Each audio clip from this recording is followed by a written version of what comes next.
E aí pessoal, tudo bem? Bem-vindos ao C4C, eu sou o Rodrigo, um dos membros deste canal. E o C4C já foi dito isso aqui, já foi dito em outros vídeos, já foi dito pelos meus colegas, mas é um canal que surgiu para falar de coleções, de colecionismo em suas mais diversas vertentes. Para falar sobre os assuntos, para trocar ideias, para mostrar curiosidades a respeito, contar histórias, peculiaridades de quem coleciona alguma coisa. Eu particularmente gosto muito da ideia do C4C, foi um dos maiores incentivadores de montarmos este canal, porque eu já tenho um canal no YouTube, eu já gravo lá há bastante tempo e eu senti que eu criei uma identidade para aquele canal que eu não posso nem quero desfazer, né? No meu outro canal, no Coleção Paralela, é um canal dedicado a quadrinhos e eu senti que já não há mais espaço para explorar outras vertentes no Coleção Paralela, enquanto o C4C me traz a oportunidade de falar a respeito de muitas outras coisas que também são ligadas ao universo do colecionismo, porque com o tempo a gente às vezes monta coleções sem nem mesmo perceber. E a gente às vezes coleciona pelas razões mais inusitadas, às vezes não é pelo prazer, às vezes é, por exemplo, como é o caso da pequena coleção que eu vou mostrar aqui, por uma sede de conhecimento, né? O que eu tenho aqui não é todo o material, o que eu vou mostrar aqui não é todo o material que eu possuo, mas é o que eu considerei mais relevante mostrar, embora eu não tenha tanta coisa a mais assim, eu não tenho uma coleção volumosa nesse sentido, mas é o que eu acho que vai trazer um panorama interessante, vai ilustrar bem o que eu quero falar, porque eu decidi mostrar a minha pequena coleção de criptozoologia. A criptozoologia é uma das ciências, digamos assim, menos reconhecidas, muitas vezes menos levada a sério que existe. Há quem diga que nem mesmo é uma ciência, né?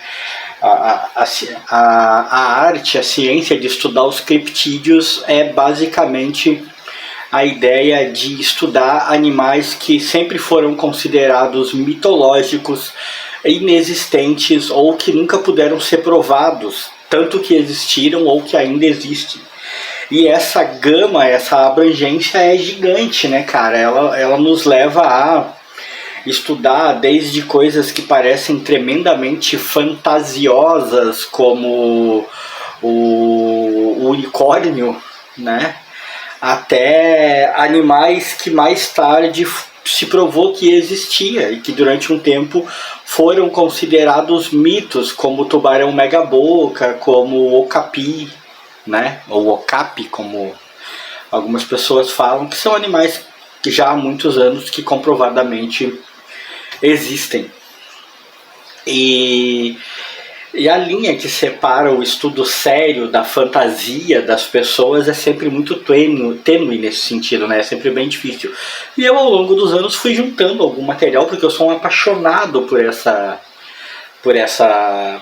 esse assunto, eu sou apaixonado por essa matéria, e eu fui juntando algum material e decidi partilhar com vocês, decidi aproveitar essa oportunidade que o C4C me dá de fugir um pouco dos nichos, e aí reuni aqui uma pequena parte deste material.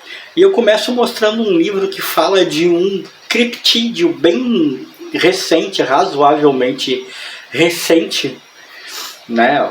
Agora já não parece tão recente assim, mas é, digamos, um dos últimos fenômenos nesse sentido que apareceu e que muitas vezes até nem é tratado como um criptídeo. A ufologia se ocupa muito dele também e o trata como um fenômeno ufológico, e há uma diferença aí. A gente está falando do chupacabras, o famoso chupacabras. O chupacabras foi febre nos anos 90 aqui no Brasil, e não foi nos anos 90, foi já nos anos 2000 eu acabei finalmente encontrando e conseguindo botar as mãos nesse livro aqui, de Carlos Alberto Machado, Olhos de Dragão, Reflexões para uma Nova Realidade. O livro é muito interessante, ele traz um estudo, uma reunião abrangente de material, de supostas provas, de relatos da época sobre o chupacabras, sobre seus ataques, sobre avistamentos, sobre possíveis origens, né? É um material muito interessante. Eu não vou aqui, não estou aqui, esse não esse acima de tudo é um vídeo de coleção. Não é um vídeo para tratar do assunto em si, né? Nós não viemos aqui para falar dos chupacabras, nem para falar de criptozoologia em especial, é para falar de coleção. Então a gente vai tratar o livro como isso.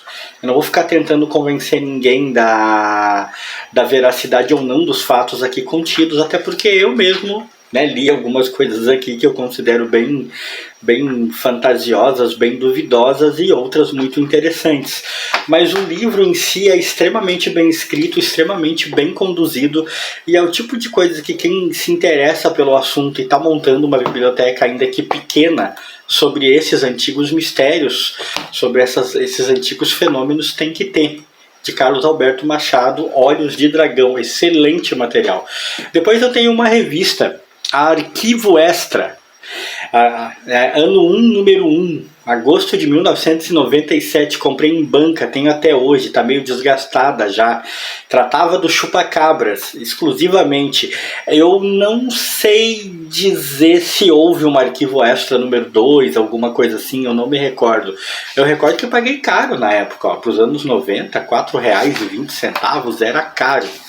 Mas a revista veio total e unicamente ancorada no fenômeno chupacabras, né? Veio, tem que levantar aqui um pouco, né, pessoal? Eu vou tirar o restante do material que está embaixo aqui, que está atrapalhando, para poder folhear com mais calma, né?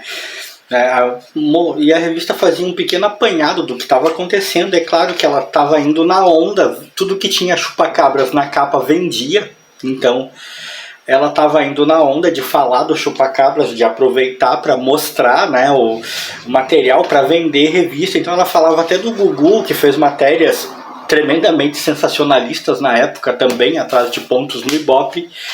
E começou com um apanhado, mostrando, na verdade, seguindo o mesmo esquema de sempre, né? Mostrando ataques, fotos de animais atacados, trazendo relatos, né?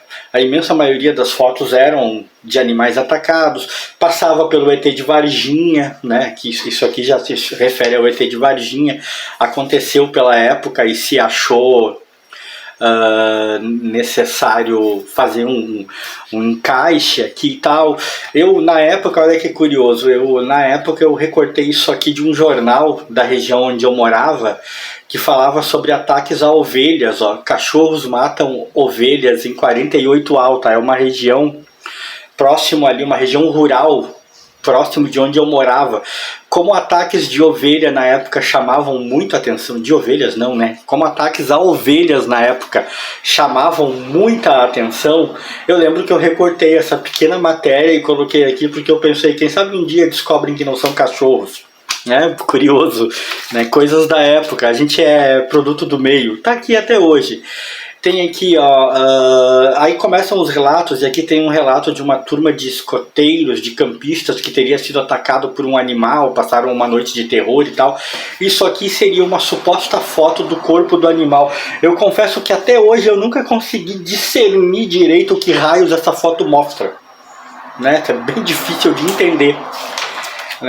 E essa foto aqui, para mim, nos anos 90, foi uma das fotos mais marcantes para mim. Eu me lembro que essa foto me impressionou demais. Essa foto teria sido tirada numa cidade chamada Raffard. E essa criaturinha aqui, eu não sei se eu consigo aproximar o bastante ali para vocês poderem entender melhor a foto. Não sei se dá para pôr luz ali, vamos ver. Ó. Tá vendo aqui uma criaturinha?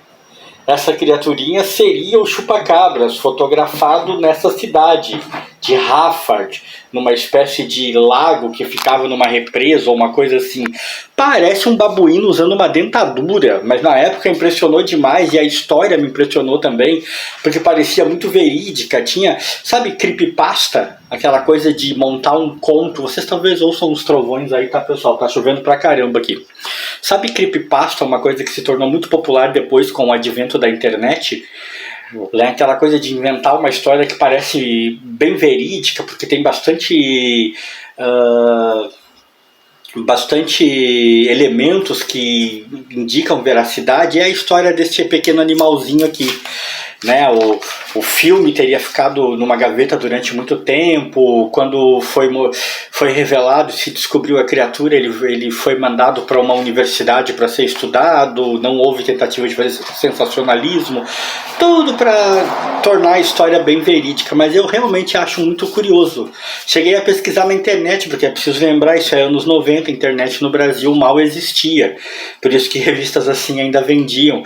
E quando eu finalmente comecei a ter acesso à internet, cheguei a pesquisar na internet a questão dessa criatura de Harvard, mas nunca encontrei grandes referências, é bem curioso. E o restante da revista é assim, né? Muita foto de coisa. Essa aqui eu vou passar direto, né? Isso aqui não é nem para ter aparecido. Passa. Isso, né? E ignorem essa situação aí. Houve o suposto encontro de uma pessoa mutilada numa pedreira, que teria também se desconfiou também que pudesse ter intervenção alienígena ou ser trabalho do chupa-cabras, né? Isso ali eu tinha até esquecido, não devia nem ter mostrado. Mas, pois bem, aqueles 2 primeiros materiais ali que eu mostrei tratam exclusivamente do chupa-cabras. E aí eu tenho 2 fascículos que faziam parte daquelas coleções muito populares na época que algumas editoras lançavam, que essa aqui, por exemplo, é da Abril Livros, que tratavam de vários assuntos, ocultismo, sobrenatural, essas coisas, e elas costumavam ter pelo menos um fascículo dedicado à criptozoologia. E essa coleção aqui da Abril, que aliás é bem bonita, tem uma capa muito bonita, não é diferente. Vou levantar aqui porque eu até bati na capa aqui, ó. E ela trata de criptídeos, né, sobre o título Criaturas Misteriosas. E ela começa primeiro nos levando a um passeio com belos painéis, inclusive por vários animais mitológicos, né, conhecidíssimos, tipo dragão, né, esse aqui é o Mantícore, o Kraken, né, o Basilisco, que é um dos que eu acho mais legais, Hidra, Grifo, né, passa por vários animais. E aí ela começa a demonstrar ao longo dos anos o surgimento dos criptídeos. Primeiro as criaturas do mar, aqui criptídeos que durante um tempo, ou melhor, animais que durante um tempo foram considerados criptídeos. Ou seja, que até alguém provar que existia, as pessoas consideravam como criptídeos, como fantasias de criptozoologia. Inclusive o animal que eu mencionei aqui naquela hora ali, ó. Vamos baixar aqui de novo para vocês poderem ver. Ó, o tubarão megaboca. Né? Durante muito tempo ele foi considerado um animal mitológico, depois se provou que existia. Mencionei ele também ali antes, ó, o okapi, também considerado, parece uma mistura de zebra com girafa, e vários outros, né? Muitos animais eram considerados como pura fantasia até que se pudesse provar a sua existência. O selacanto, um peixe que também foi. Aí faz um apanhado de achados estranhos que deram evidências possíveis da existência de criaturas que ninguém sabia o que era. Nos fala também com honestidade sobre várias fraudes, como esse aqui, que era exposto no museu dizendo que era uma serpente marinha, mas não era. Há um capítulo todo, em praticamente qualquer livro de criptozoologia que você vai ler, há um capítulo todo falando de criaturas marinhas, principalmente serpente marinha. Essa é uma das fotos mais conhecidas de uma suposta serpente marinha. Né? Há quem defenda com veemência dizendo que é real, e há quem fale que obviamente não é. Essa seria uma carcaça que teria sido encontrada no Egito, se não me engano, né? No Egito, e que nunca teria sido descoberta que animal é. E aqui também teria sido pescado por um navio japonês e não se saberia que animal é. Aí se fala da lula gigante. Sempre há belos painéis, é uma coleção muito impressionante, com lindos painéis, assim, ó. Animais semi-humanos, essa é uma parte na qual a gente já entra mesmo na fantasia, né? Animais humanoides e tal, como as criaturas da ilha de Andamã, que seriam inclusive oriundas de um relato de Marco Polo, que curioso, né? Marco Polo. Né, mas aqui já é pura fantasia. Tem o monstro do Loch Ness, óbvio que não vai faltar nunca, sempre tem uma matéria muito extensa a respeito, né, e por aí vai, por aí segue, né, muitas supostas aparições, né, o monstro de Loch Ness aqui nesse fascículo ele ocupa grandemente, né, fala-se, tudo isso é só para falar dele. Depois o suposto dinossauro do Congo, Mokeng-Beli, né? Que seria um dinossauro que ainda existiria no Congo. Ele teria essa aparência aqui, né? Muita gente jurando que ele existe. Um dos meus casos prediletos, esse daqui, né, que seria uma espécie de macaco descrito como uma criatura de Lois, o macaco de Lois, que teria sido fotografado em algum lugar da América do Sul, ali próximo à Venezuela, e ele seria extremamente agressivo e maior, parece um macaco prego, mas bem maior que um macaco prego. Esse teria sido um dos animais que atacou um acampamento, foi abatido e pegaram o corpo para tirar essa foto como prova da existência dele.